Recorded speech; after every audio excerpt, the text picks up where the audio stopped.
Hello, you're watching World Talks on TVP World. My name is Sascha Fahrbach. Now, as the Ukraine war reshapes global alliances, Europe is looking to deepen ties with rising powers like India. To demonstrate this, Polish Foreign Minister Sikorski is heading to New Delhi next week after high-level talks in Paris with the Weimar Triangle, an Indian foreign minister aiming to advance energy, trade, and strategic cooperation. We'll now speak about all the latest with our guest, Tomasz Łukaszuk, former Polish ambassador to India and Indonesia and a research scientist at the University of Warsaw. Good to have you back in the studio. Welcome. Thank you. So, Mr. Ambassador, I mean, you have direct experience with India. That's where you were ambassador. Right. Now, the foreign minister has welcomed the reductions of India in terms of importing Russian oil. We have this new specter of harder secondary sanctions also floating around 500% from the United States. But in your experience, how durable is this pledge by New Delhi? How much will this continue to fall? Oil prices are up. Where do you see this go? Well, what we could witness since last year, it's just lowering the imports of oil and gas from Russia to India. And I would say that India is really following the recommendations from Washington and also the request from President Trump to limit its engagement with Russia, and at the same time also there's a really significant rise of imports of oil and gas to India from the United States. So they are engaged with other partners just to fill the gap which occur after they stop to order oil and gas from Russia. So they do understand in say the strategy of strategic autonomy that there is a real interest to stop the war, and as Prime Minister Modi said directly and openly to President Putin that this is not the time for war, and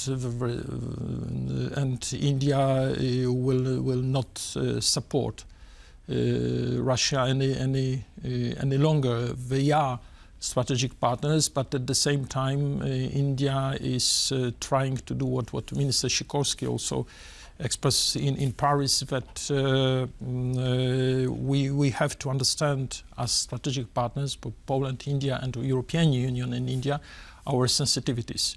And the war in Ukraine is our major sensitivity nowadays, so we have to just to come closer and to maybe reach the consensus on the stance on what we can do together while dealing with the Russian aggression in Ukraine. Mm-hmm. Also about what you said about coming closer together. I mean, we have the foreign minister of Poland traveling to India very soon. Concretely now, I mean, what realistically can Poland do in terms of leverage here? I mean, there's obviously an important step that's been taken with India already attending this Weimar Triangle in Paris. It's usually about economics. It seems to now also be about security. So what can we expect, and what are your diplomatic expectations from all this, and what you can tell us of Mr. Sikorski's visit in India? Well, first of all, I would say that the close contact is important. The direct dialogue between Minister Sikorski and Minister Jaishankar started immediately after Minister Sikorski retake his post as a foreign minister, and nowadays being a deputy prime minister, his ranking is in world politics, not only within the Polish government, is higher than before. And also it's important to know that in India they really appreciate the direct contact, and if Minister Sikorski will continue this direct contacts with Jaishankar, it will also give us some incentives also in relations with India. Speaking about the leverage of Poland, so if Poland is important part of European Union economy. European Union is the second biggest trade partner for India. And European Union countries are the biggest investors, foreign investors in India, with 6,000 companies engaged. Among those 6,000 companies, we have dozens of Polish companies also investing in India. So I do believe that the talks between Minister Sikorski and Minister Jaishankar will be not only about what we can do with the international order and how to keep the pressure on Russia to stop the war this year, finally, but also will be about the implementation of FTA between European Union and India to come very soon. I mean, by the end of January, because as we perfectly know, Ursula von der Leyen and President Costa from the European Union will be the guest of honor for the Republic Day, January 26th. So the Minister Sikorski is also the part of this diplomatic efforts by other countries. We'll have the German Chancellor, then the Deputy Prime Minister Sikorski, then after him President Macron. So you will see that there's not only the Brussels officials coming to New Delhi, but also the representatives of member countries. And for India, it's important. I mean, to have not only the talks and documents, but also the real cooperation.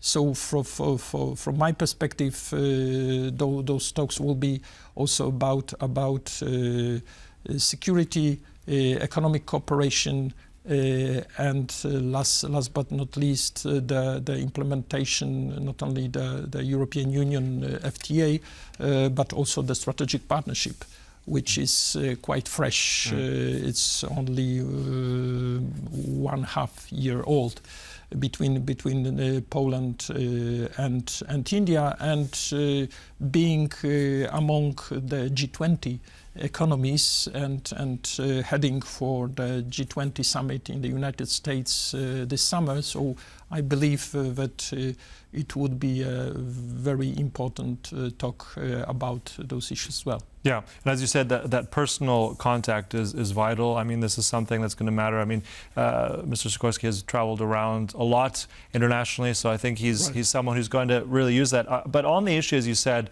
with the European Union and this trade deal with India, I mean, that still hinges on what's going to happen with Mercosur and the EU, so we're not quite there yet. But nevertheless, when you said about the incentives that are there, the incentives for trade, especially also with Poland, you mentioned some companies that are there. With India as well, with its certain amount of dependence still in the defense sector, certain high percentage still comes from Russia. Is there an area, where do you see these incentives? Where do you see the most, let's say, business potential for Polish companies, for European companies in India? Is that defense only? Is that somewhere else? Give us some tangible. No, it's the defense. I mean, India is gradually limiting its dependence on Russian equipment, and certainly it takes time. It takes time, because if you were dependent for the decades, so it's not the matter of overnight just to build its own capabilities and alternative sources of equipment. But if we have the inland forces some contracts already signed with Poland and other Central European countries, we have Italian shipyard also involved in building navy equipment for India, and we have also Rafale from France. So the defense is really important, and probably India would be interested in this SAFE program of the European Union for the budget for 800 billion euro. Other sectors certainly is IT. It's because we know that India is the biggest market of software in the world. We have big Indian companies involved also in Polish market. We have also food processing, food industry as well, because India is also one of the biggest producers, but food processing is still quite low. And it's also the matter of the accessibility of Indian market to the several products from Poland.